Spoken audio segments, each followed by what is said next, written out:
All right, we have a lot to get through, so I think we can start jumping in here. Welcome everyone to the Merkle Meets Navigating the Global Regulatory Landscape for DeFi. I'm your host Neil Singh. I'm the product lead here at Merkle Science. If this is your first time attending a Merkle Meets event, welcome. If you've attended a previous event, welcome back. In today's webinar, we'll be gaining valuable insights into the complex regulatory environment surrounding DeFi, and it's been a very interesting few days. Including today. In fact, Gary Gensler, the chairman of the SEC, is testifying in front of Congress today. I haven't seen the video yet, but I can't wait to check it out after this. And to navigate these uncertain times, we've actually brought in a few subject matter experts.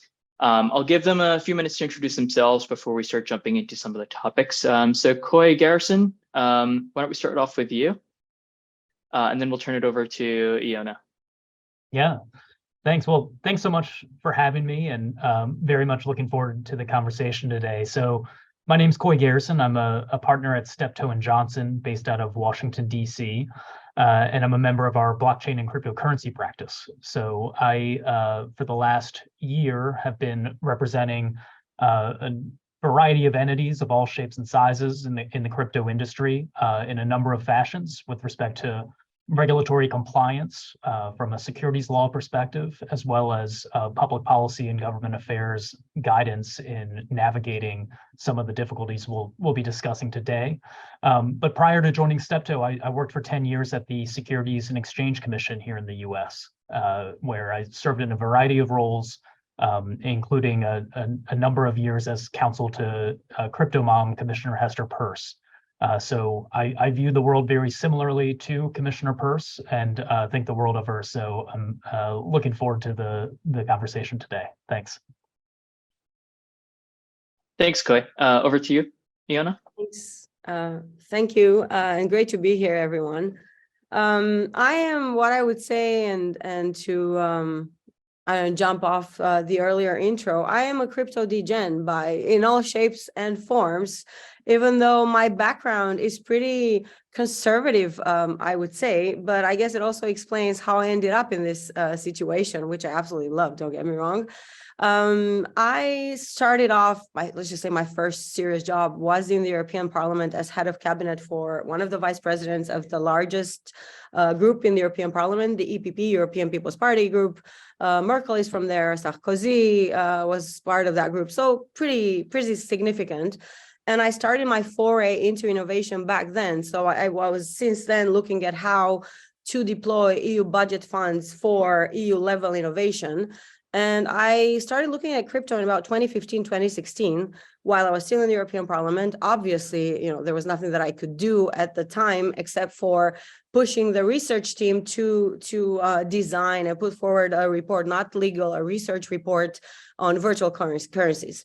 I then moved over to Citigroup in early 2017, where I had this hybrid role of managing the government affairs team here in EMEA with a focus on innovation. And it was a pretty interesting role because I was a TradFi rep advocating for crypto innovation when meeting regulators and policymakers in the EU. But it somehow worked out, not in terms of what regulation emerged, but it somehow worked out for me. I was palatable in those circles as a TradFi representative talking about crypto.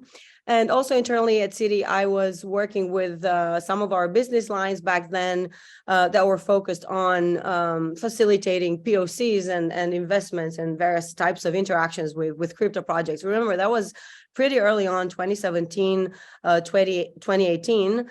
I did that for a while. By that, I mean 4.5 years. And then I exited during the pandemic, created my own advisory firm and started engaging full on in DeFi with DeFi projects and wider Web3 ecosystem projects.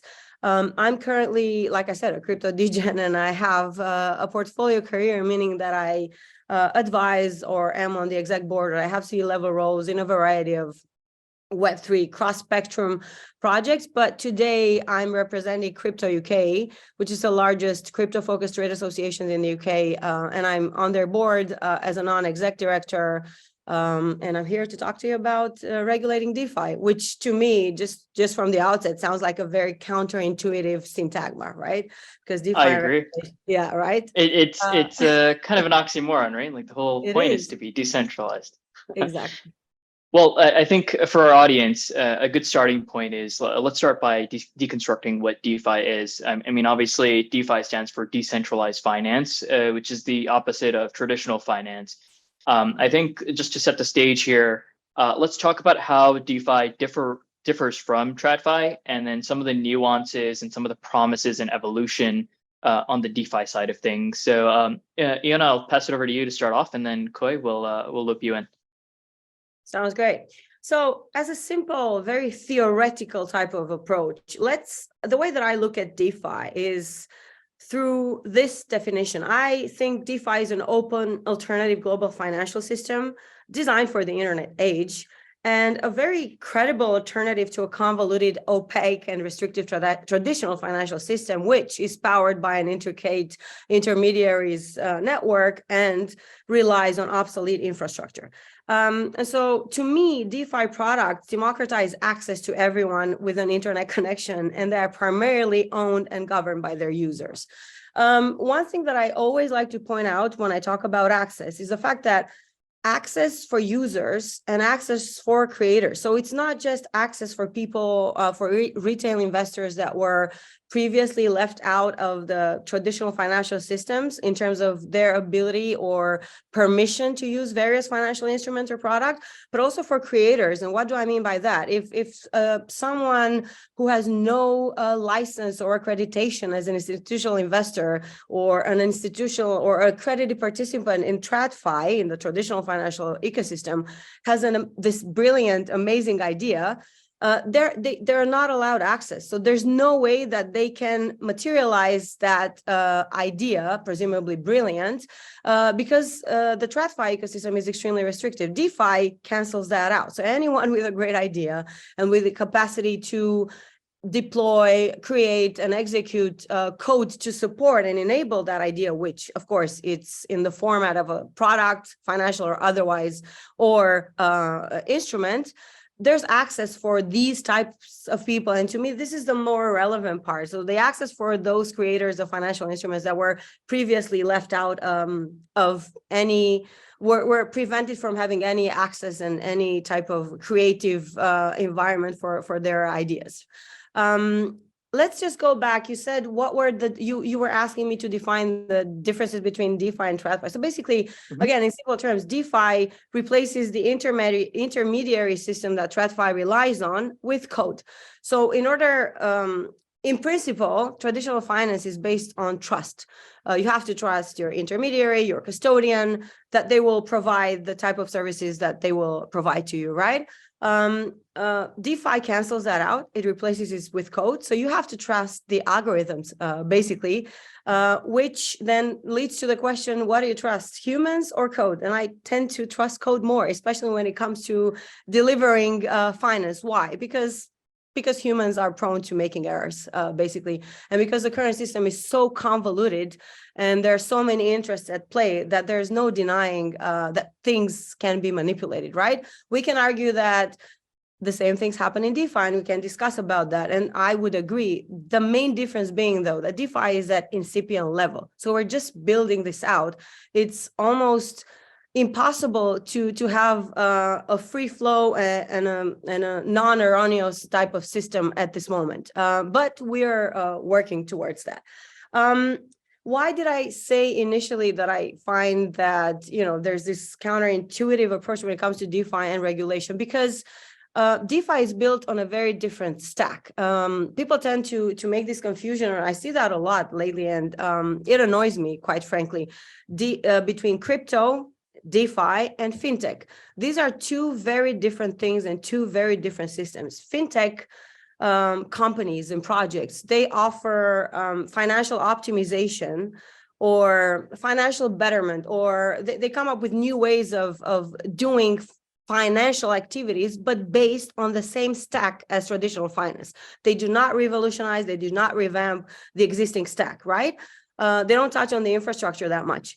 DeFi completely changes that paradigm. And if we look at the DeFi stack, we understand the difference immediately. So in DeFi, we have, I'm going to walk like very, very quickly through the DeFi stack and why I think that's relevant. Also from a regulatory perspective, because regulators need to understand they're not regulating the same infrastructure layers. It is very different. So in DeFi, we have the settlement layer, we have the asset layer, the protocol layer, application layer, and aggregation layers. What is important to understand, and I don't know the level of the knowledge within the audience, is that these multi-layers are also intricately related to one another, and they influence the whole stack, right? Like if something happens at settlements layers, it influences what happens at all of the other layers and vice versa. So the settlement layer is, I don't know, the base layer, the blockchain, right? As we all know it. And it contains the native asset. It's where settlements are made. And it's also where, just a second. And it's also where ownership information is stored. The asset layer obviously comprises all of the assets that are built on that specific blockchain on top of the native token of that blockchain. There's a protocol layer where we have different standards and we can develop all sorts of applications like derivatives exchanges, decentralized exchanges, lending protocols, borrowing protocols, etc.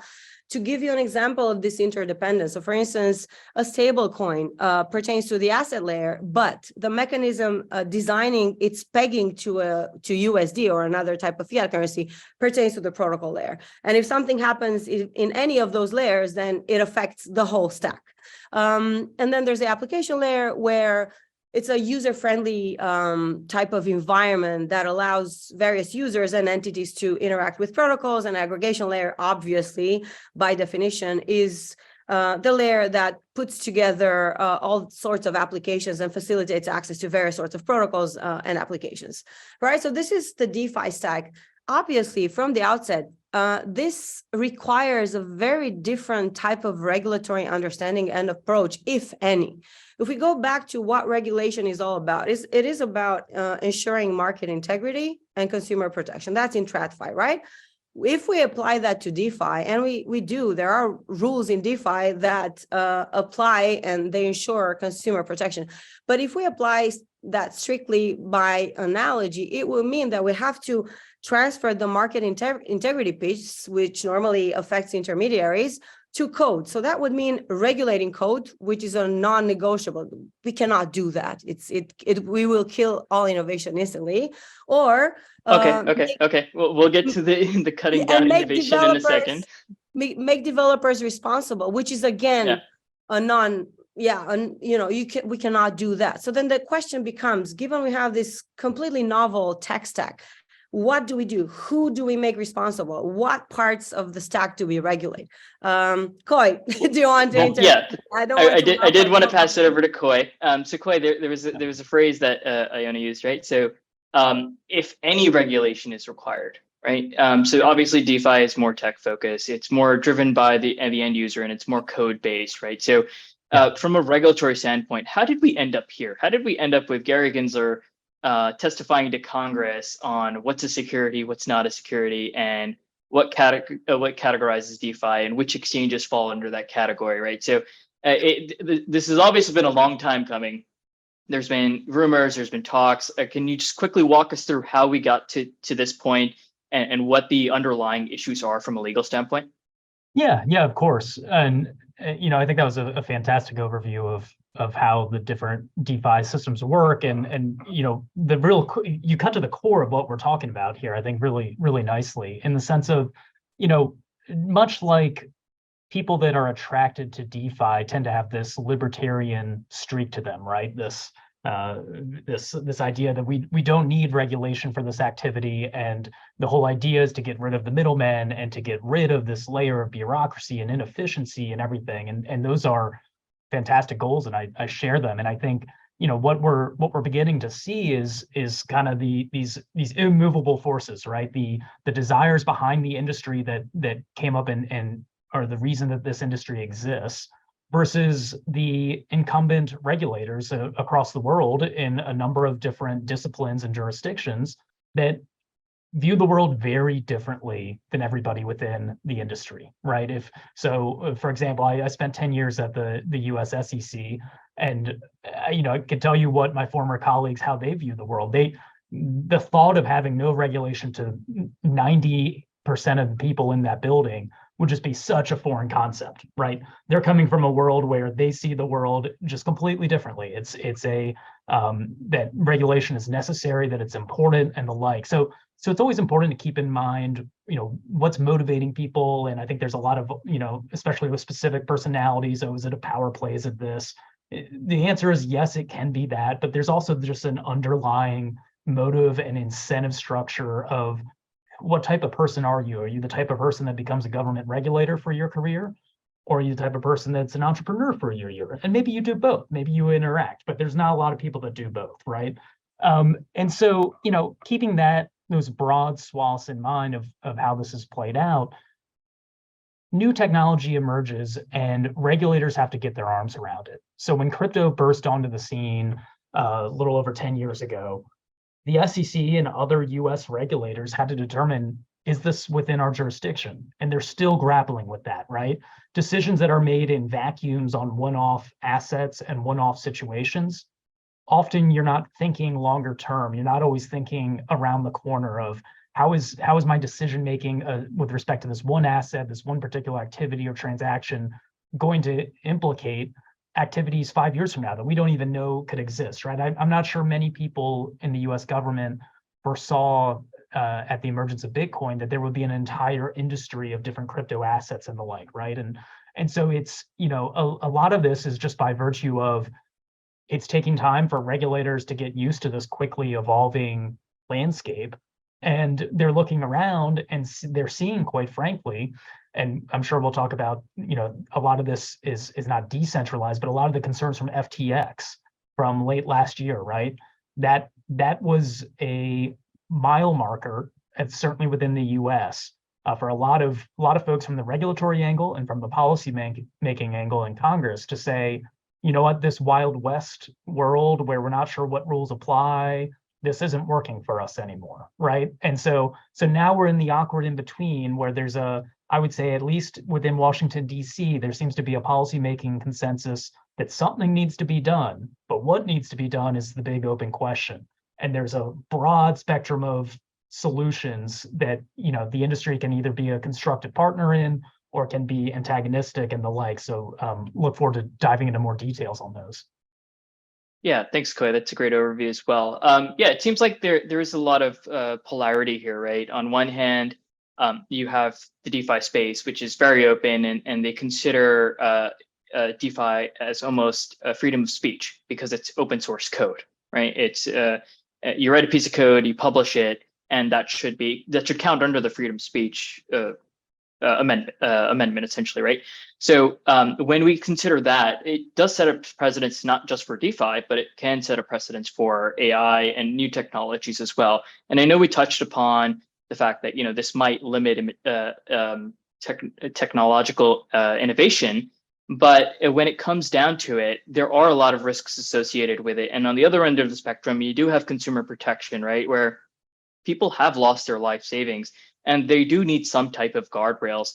But where does that line get drawn? When do regulators overstep, and how can we help kind of define how to, some of those risks, how to mitigate some of those risks, and a path forward that's appealing to both sides?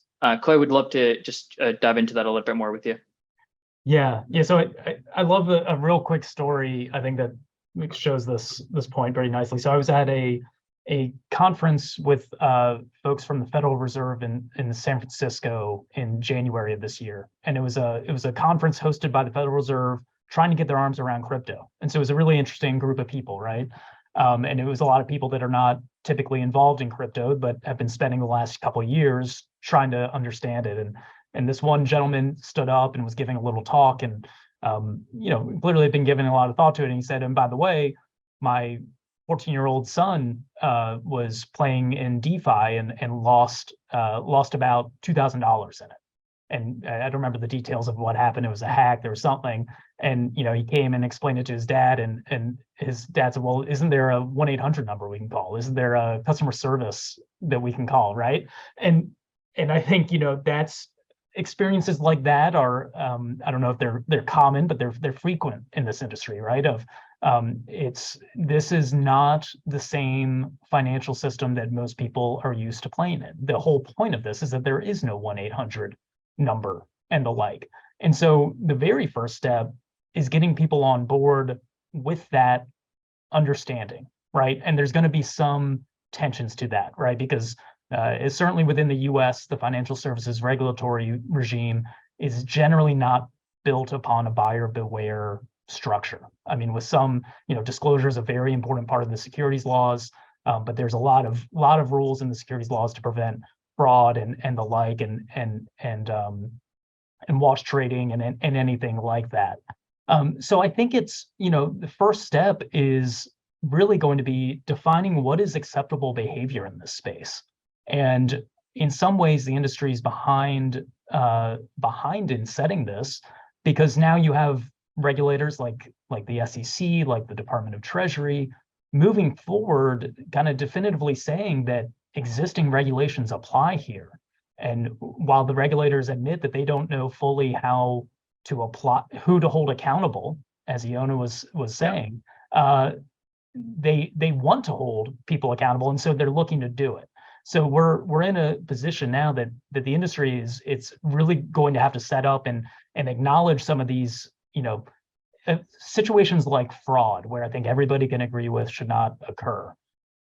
Pointing out how the technology can be used to either identify fraud, to hold people accountable on the back end, to prevent it on the front end. Like, these are the types of solutions that I think need to be discussed starting now.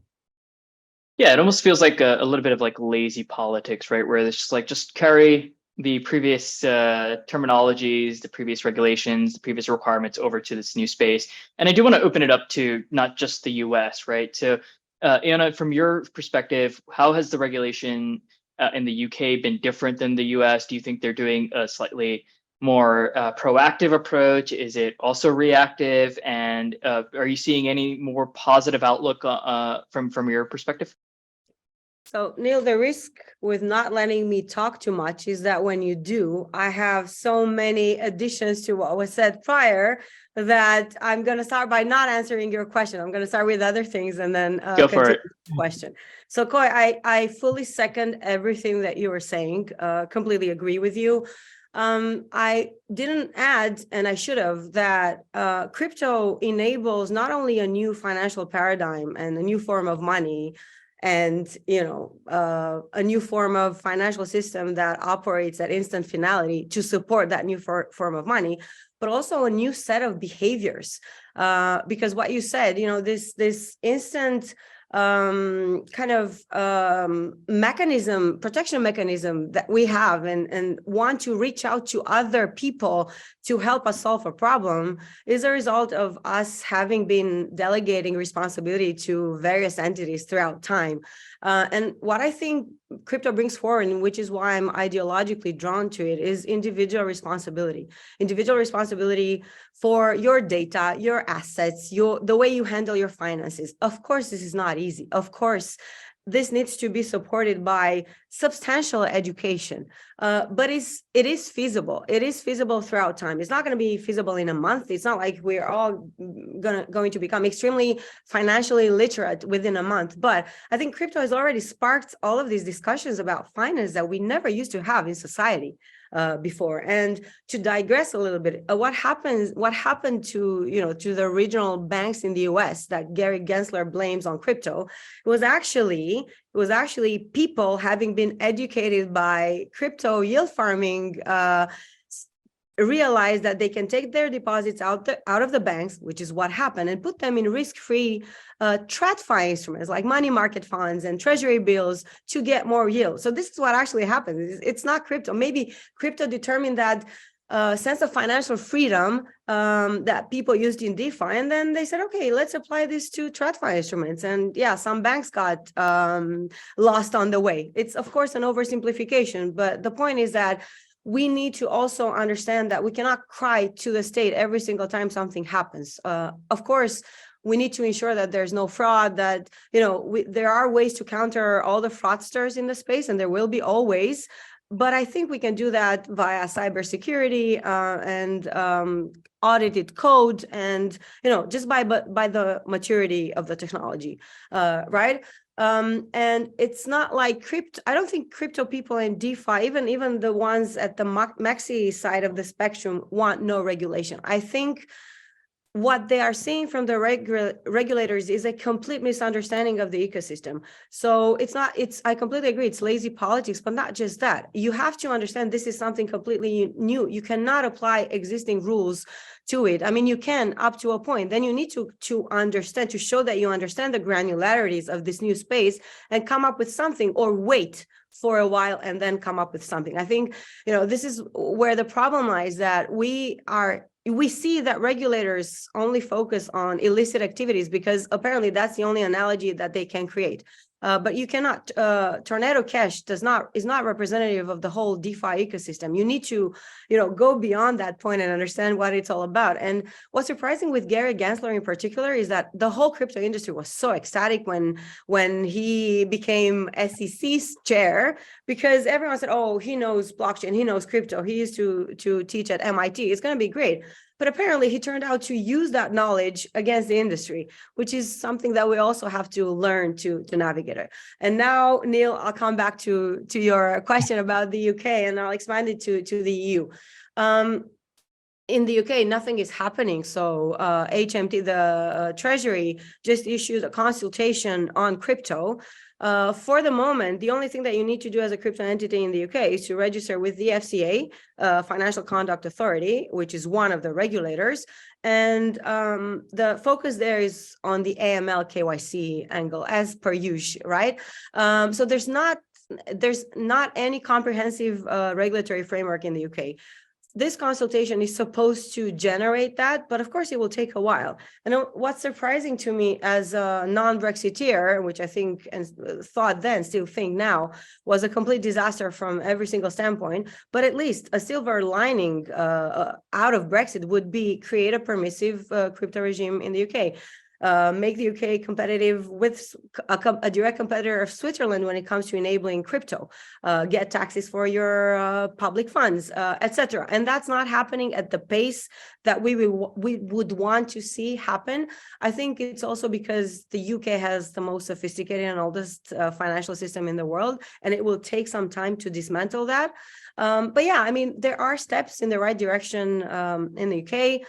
What we also do not want to see happen, and with all due respect to Coinbase and Ripple, we see them as the driving force when it comes to the crypto narrative when interacting with regulators. And they're not representative of the whole crypto ecosystem. And this is what we're also trying to do in Crypto UK, where, by the way, both Coinbase and Ripple are members and valued members. But we also try to give the perspective of less known Web3 projects that have a very different type of operational capacity and operational parameters, right? So we're trying to neutralize that. The EU, however, is a completely different story. They're the first to have a fully fledged regulation, MiCA, the Markets in Crypto Assets Regulation, that will come into force in 2024. For now, DeFi is not captured, NFTs are not captured, with a caveat that there will be some technical standards that are going to come out, and those might include, we never know. So we don't know what is going to happen in the next 12 months, but there is a way that because some of the recitals in the regulation are open for interpretation when it comes to DeFi and NFTs and what other type of new assets might come out, that we don't know for sure that DeFi is completely out of scope until we see those operational parameters and implementation guidelines. Koi, you wanted to say something? Yeah, no, I thought that was great, because I really liked your point about the using the U.S. regulators as an example, and I'll bring it back global for a second. But in the sense of simply applying existing rule sets to address harms and concerns doesn't make sense in the face of any new technology. Like, put DeFi to the side. It doesn't. It's foolish, because if there is no way to truly comply with the existing rule set, and if the regulator has no idea how you're supposed to comply, the industry has no idea how you're supposed to comply, then all it is it creates this situation where the industry is sitting ducks for enforcement actions. And and it's one thing to enforce the laws and to help people that want to comply get into compliance, but if you don't match those two, in my mind, it's not good faith regulation. And I think that's sadly what you're seeing at the US SEC. But this is a global economy. This is a global technology. And not only in the UK and EU, the updates you just heard, but VARA in Dubai is moving at breakneck speed to put together regulations that appear sensible and well thought out. I think we're all looking forward to seeing what the Hong Kong regulations look like in the coming weeks and months. So it's a something that I think regulators globally aren't necessarily used to competing on these issues, and certainly in the US they're not used to competing. But they may see soon that their actions have led to promising young enterprises moving offshore and young entrepreneurs that are driving these enterprises and ideas. You can live in Hong Kong just as easily as you can live in LA, right? And it's just a rude awakening, I think, for a lot of regulators. You don't even, sorry. No, I just want to say you do not even need to live elsewhere. You just can VPN. register your company elsewhere in a different jurisdiction, and you live wherever you want. That's crypto is also a lot about pragmatism. Yeah, sorry, Neil, go ahead. Yeah, I mean, it feels very much like an episode of Oprah, right? Like everyone's just getting fines. You get a fine, you get a fine, you get a fine, and we'll call it a day. I mean, obviously there are already AML, KYC, compliance best practices that can be used. However, there isn't much clarity in terms of what the effectiveness of those current policies are, especially in a space like DeFi, where privacy is a primary concern for many of the users, right? We're trying to minimize the visibility of who does what transaction, but at the same time, if you have these KYC procedures, like these large centralized exchanges do have mandatory KYC and AML policies. So my question for both of you is, as you see like these DeFi players, there's a lot of them in the space right now who are struggling to keep up, struggling to survive, and there are new players coming to the space every single day. What are some common best practices or some ways in which they can mitigate the level of risk when they're starting up, or if they have an existing set of customers? What are some of the guidelines that you guys have seen so far that might be relevant to be aware of? And most importantly, how do we prevent a lot of these companies from being fined? Because it seems like right now, everyone in the space is being fined left and right, and there isn't no clear direction on like where is a safe zone. And if this is going to be a matter of everything is a security, then you've kind of ruined the whole point of DeFi as well, right? So would love to get, Koy, maybe your thoughts first on how these players can start really like building a safer space in the environment. What are some of the techniques, tools, or just guidelines that you've seen so far that might be relevant?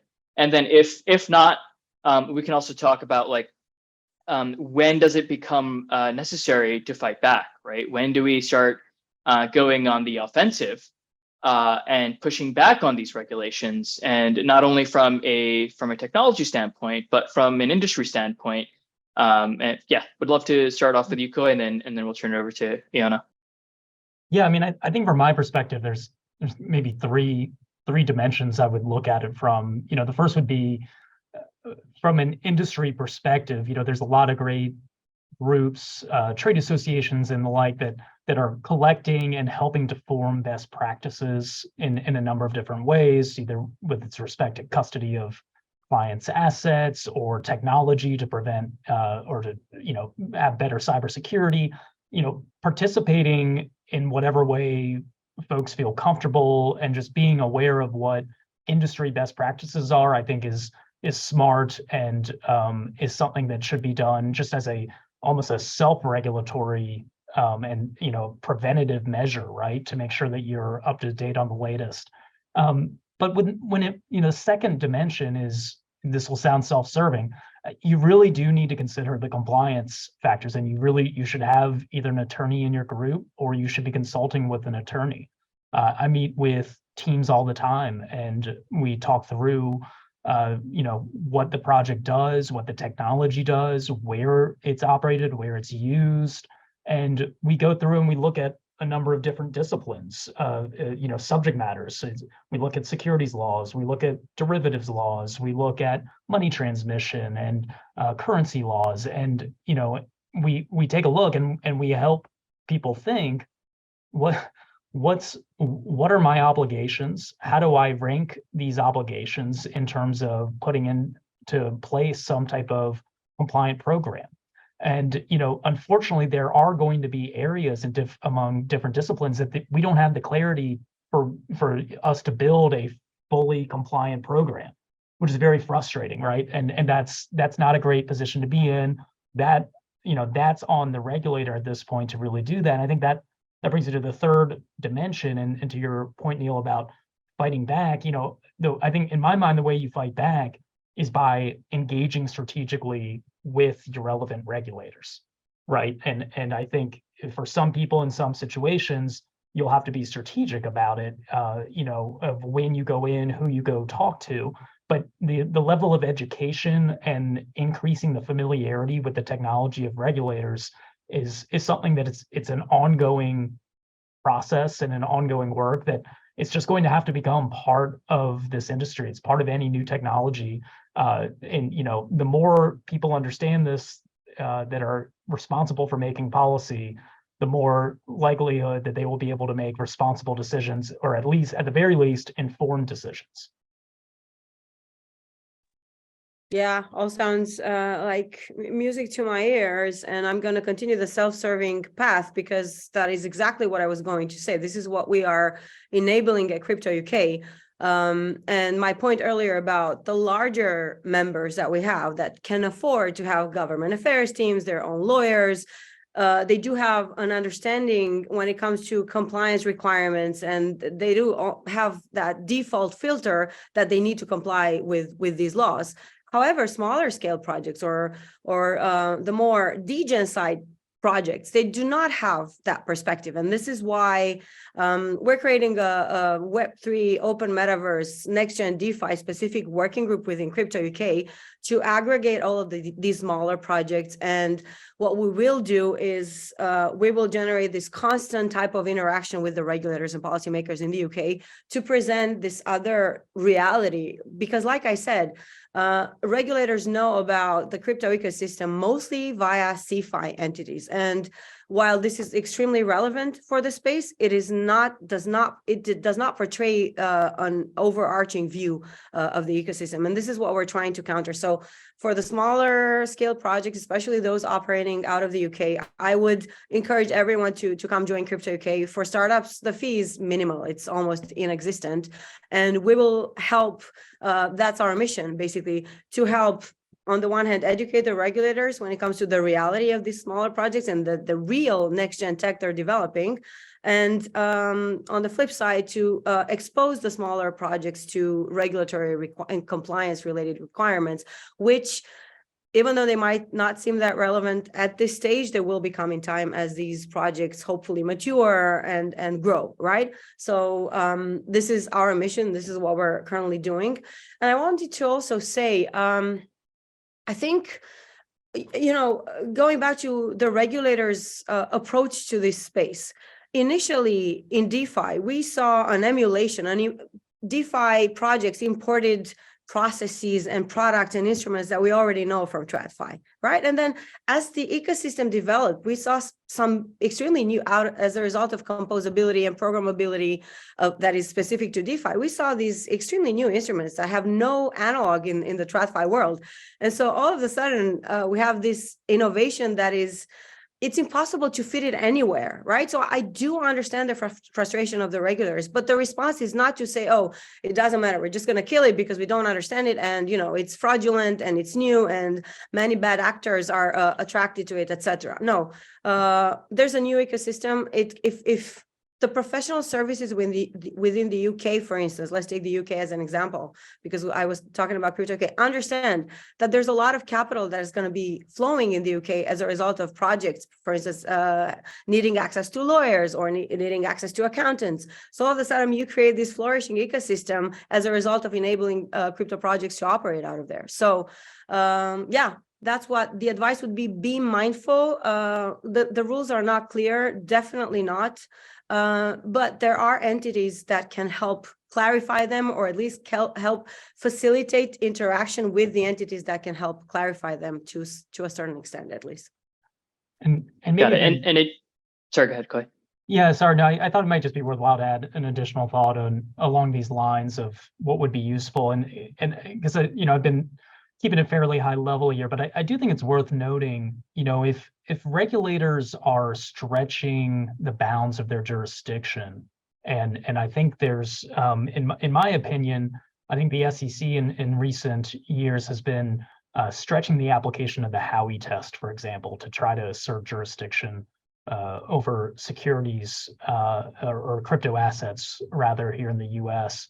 And I think, one thing that's important is, depending on if you find yourself in the crosshairs of an investigation or the like, and whether you have the resources that it would take to be able to defend yourself against an agency, those are all factors that are beyond some people's controls and the like. But I think, when there's settlement after settlement with regulators, where all you get is one side of the story, where a regulator is allowed to file in a complaint their allegations and there's no response from the other side, you start getting this this tapestry of a very one-sided look at how existing laws may apply to certain activities. And I think that's done a real disservice to the industry.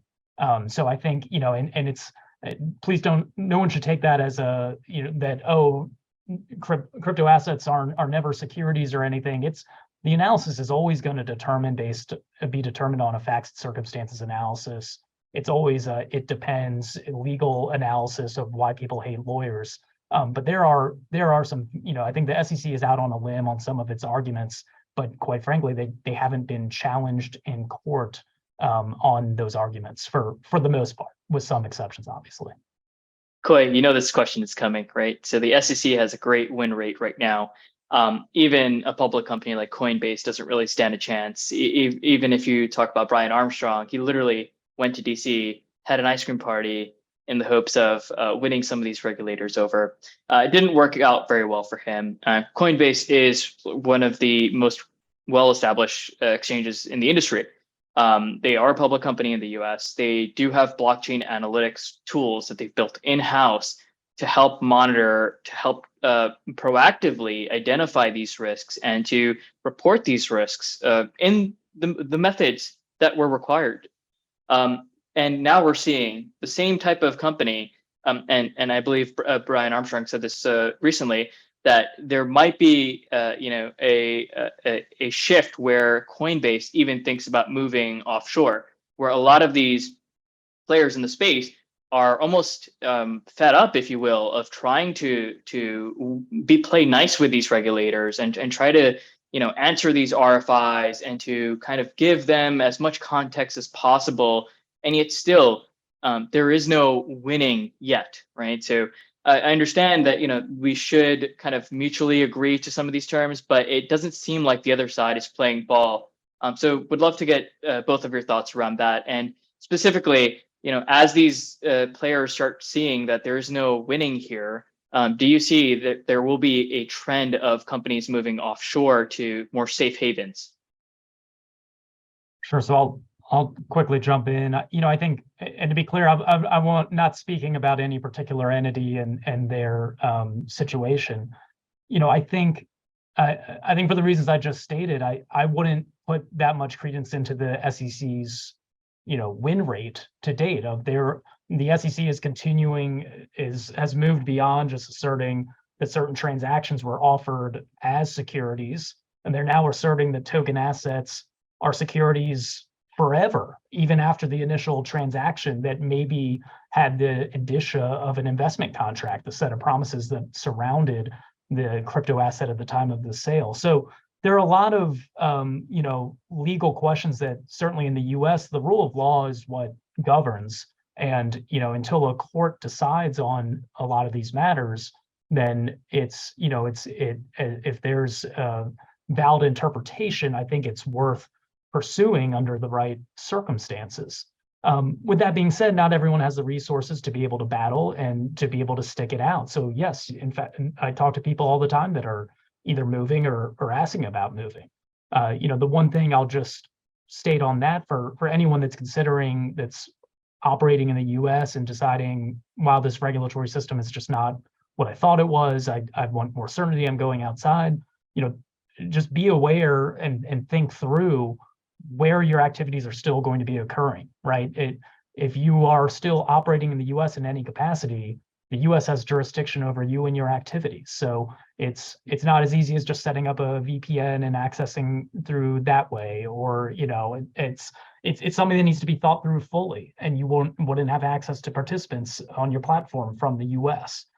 So it's unfortunately many folks will sooner or later have to come to grips with the U.S. regulatory structure, and in many ways we're just hoping for a change in leadership at some of these agencies, a change in perspective for folks that would be more willing to provide rules of the road to comply with, because everyone I talk to wants to comply with the rules of the road. We just don't know what they are.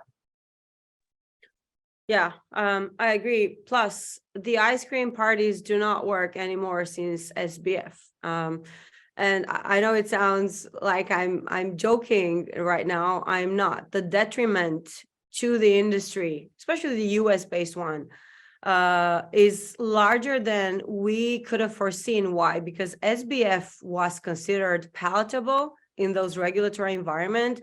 Many politicians, many regulators appeared, many commissioners had public appearances with Sam Bankman-Fried, and I believe, maybe I'm wrong, I hope I'm wrong, that the intensity of the backlash against crypto currently is also determined by that, because they were basically made to, it doesn't look good for them that they portray themselves with someone who turned out to be the biggest fraudster in our industry, right? So some of the backlash is related to that, I think. I agree with what Koi was saying. So just moving jurisdiction does not mean that you will give up accessing or servicing consumers based out of the US in this case. And then you still have to comply with the same rules. So to create an analogy with Mika, it's the same thing. Even if let's just say entities do not want to operate out of the EU out of any specific member states, but they do want to service EU customers, it doesn't matter. If they operate out of Switzerland and they do want to service EU-based customers, then they need to apply with the rules. And even the reverse solicitation angle is not going to be so easy to enforce, right? When it comes to, for instance, Brian Armstrong, today in London, there was this huge fintech conference. And Brian met with some heavy hitters from the political and regulatory ecosystem in the UK. The only problem I have with that, and there was this letter or something, that there was this article that was released by Coinbase today expressing the optimism around the UK crypto environment. The only problem I have with that is that there's too much reference to fintech. And as I said, crypto is not fintech, please. I mean, I know they know that, right? It's not fintech. What was disturbing to me in that article was the fact that the jargon was something that reminded me of how banks and fintechs used to talk about one another 6 years ago. And this is not what we want. I do understand that there's pressure on crypto entities, be they large or small, but we need to stay true to our ethos and to what we're trying to build. So yes, I think there's an increasing trend of companies moving out, looking to move outside of the US. And we will see where that goes. Like I said, the UK is not yet mature enough to be able to support that level of interest. Switzerland might offer a chance. They have so far, even though they are an extremely small jurisdiction, they're extremely well equipped and multi-layered to support all of these crypto entities, irrespective of size and their needs. So yeah, I do expect to see some movement in terms of jurisdictions, and not just to the UK or Europe or the EU or Switzerland, Asia, and yeah, Dubai, potentially Abu Dhabi as well. Let's see. The Middle East is becoming. I'm expecting to see, now with the increased cybersecurity focus. I'm expecting to see Israel coming out of the trenches. I mean, they have the best cybersec experts in the world. I think cybersecurity is going to be a major filter when it comes to regulation of DeFi. And audit of smart contracts, etc. So yeah, let's give it up for Israel, where I used to study and have great connections. So yeah, let's see what happens. Yeah, we have a few minutes left, so I'm just going to ask maybe one or two more questions before we do the remarks, and then we do have a few questions coming in from the audience that I want to get through. But it seems like a huge missed opportunity here, right? So the beauty of the blockchain is it's completely transparent, right? You can track money movement anywhere in the world in real time. There is a place for these compliance tools, and there is a place for these blockchain analytics tools. Do you think that regulators would be more keen on creating regulation if these tools and services were more readily available, if they became more of required, solutions for these players as well? I'll open up to Koi first, and then Ian, over to you.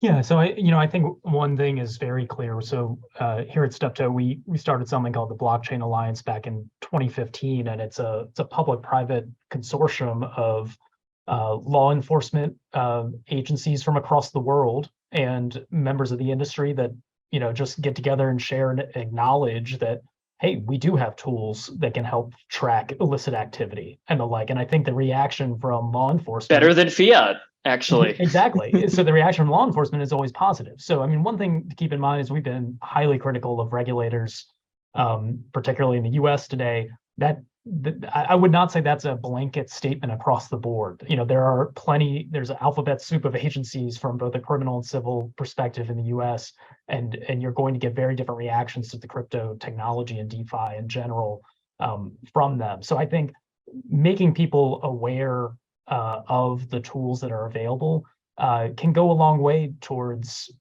resolving concerns and just we started this off talking about what are the incentives, motives behind regulators, people in law enforcement, right?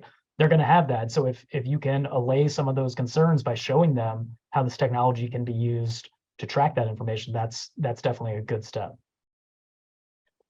Yeah, so these are not new tools. They have existed for a while, blockchain analytics, and I don't know, the options are varied. So it's not just one entity that provides these services. There are a couple, and I know for sure that they have been interacting with regulators for a while, trying to sell their services because they're very much needed. So I think it just comes down to regulators understanding that they can deploy these tools to facilitate their workload, basically, and also for them to generate that mental shift in terms of, okay, we don't need to approach this as we did before. Let's look at code. Let's look at smart contracts. Okay, let's audit them. Let's look at the transparency of transactions, and we can track illicit actors better. And we have all of this because they will never have the internal expertise to do so. They need third parties to be able to fully apply this new approach, right? So, like I said, the tools are there. Regulators know about them across the board. I think it takes that mental shift, that switch for them to really start deploying them at scale, and I believe we will see that happening. Great, thank you both. So we'll just conclude now. I'll give each of you about like a minute or two to close out. Any final remarks for our audience, and specifically around any recommendations you guys have for regulators, for players in the space and the DeFi side of things? And then just maybe a quick outlook of where you think the market is going in 2023 and 2024 from a legal standpoint. Iona, why don't we start with you this time? Yeah, thank you, Neil. Final thoughts. We are in a convoluted market environment currently, right? Economically, from a regulatory standpoint, the capital is mismatched. Some valuable projects do not have access to capital, and that's disturbing. But I think, we're moving in the right direction. We needed this market cleanup. I think some of the artificial projects will go away. We're also seeing some of those trend hoppers move now into generative. So the open metaverse, the Web3 folks of last year are now moving on to generative AI. So they found a new trend to embark on, which is good because it clears the market from all of those, like I said, irrelevant and artificial entities and people. Infrastructurally speaking, I'm super excited about what's happening with Ethereum. We had the merge. We now have all of these various upgrades that go on smoothly. I would call myself an Ethereum maxi. I do believe that that's the infrastructure we need to really build an alternative financial system. So I'm really excited about what's happening in the space. Of course, there are, nothing is perfect. It's still new. We still need to ensure that it develops correctly, and it takes time. But I'm extremely bullish on that. In terms of trends, 2023, I cannot speak for 2024. I don't think I'm that visionary, but for 2023, obviously, right? Zero knowledge technologies, ZK snarks, ZK proofs. And again, the scalability of the infrastructure to allow for more projects that we need to be built. Stable coins, people in crypto are extremely creative because banks were initially, still are, reticent to servicing crypto projects. We've come up with stable coins, and here we have, created that channel between fiat and crypto that allows DeFi projects to operate and to enable payrolls, etc. So stable coins are still a predominant trend for me in 2023. The resurgence of DAOs, I do believe that we will see a much more refined proposition when it comes to decentralized autonomous organizations. Again, the artificial parts will go away, and we will settle on some really credible voting techniques for governance token holders and in general for how to manage a DAO treasury, etc. Regulation, unfortunately, is one of the trends. And I don't say unfortunately because I don't think this space needs to be regulated. I think it needs to be regulated in proportionality with what is being developed and what needs intervention. So yeah, these are the trends for me in 2023. And some final recommendations for new projects: to not despair. Keep on building, fight as much as you can to get access to capital, engage with us who are part of trade organizations to help you navigate the space. If you do not have the capital to have your own compliance teams, which most small projects probably do not, we're here to support you, and we'll move out of this extremely bearish period. And let's see where this extremely exciting ecosystem takes us. Like I said, I'm ideologically driven. I'm in this space for a reason, and I will push for individual responsibility, for education. This is the only chance we have to make sure that masses are not dumb anymore, because currently they are. This is why it's so easy to manipulate them. So crypto is the best chance we have. Let's move forward with it. I love that. Well said. Yeah, no, it's fantastic. Tough to follow that. I'll be brief and to the point. I would urge people to stay the course, to continue building in the space, to continue engaging. I think now, as the regulatory outlook is changing rapidly, it is a great time to take a deep breath. And if you haven't looked at compliance yet, or maybe you looked at it 2 years ago when you launched, and it's a different world today, take another look at it. And I know lawyers are expensive. They come at all different price points. It's worth it. Take the long-term view. You need to think through whether you're setting yourself up for long-term success or not. In terms of looking forward, what's going to happen in the next year or two on the regulatory front, I think you'll continue to see a lot of the same actions, certainly within the US, of very aggressive regulatory actions through enforcement programs. And there is a chance, certainly in the U.S. level, that Congress may see the need to fill the leadership vacuum and bring some clarity into this space. And meanwhile, on an international stage, other jurisdictions are moving forward with their different regulations. And I think that also applies pressure on the U.S. Congress to perhaps act to change the ship here stateside. And one final thought, I see some really interesting questions about morphing and securities law questions. I'm always happy to talk about that stuff. So whoever's asking those questions, please feel free to reach out to me. My information is available online, and always happy to chat about stuff like that. Thank you both. And regarding the questions, yeah, we might turn this into a follow-up or a blog post because there are a few really good questions that we didn't get a chance to get through. But for those of you who made it till the end, thank you so much for joining. Panelists, thank you so much for staying on and giving us all of the insights around the regulatory environment now. Thank you all for attending, and we'll keep you updated on the next Merkle Meets. We typically do this once a month, so stick around, follow us on social media, and we'll keep you guys in the loop. Thank you so much, everyone, and have a good evening. Bye. Yeah.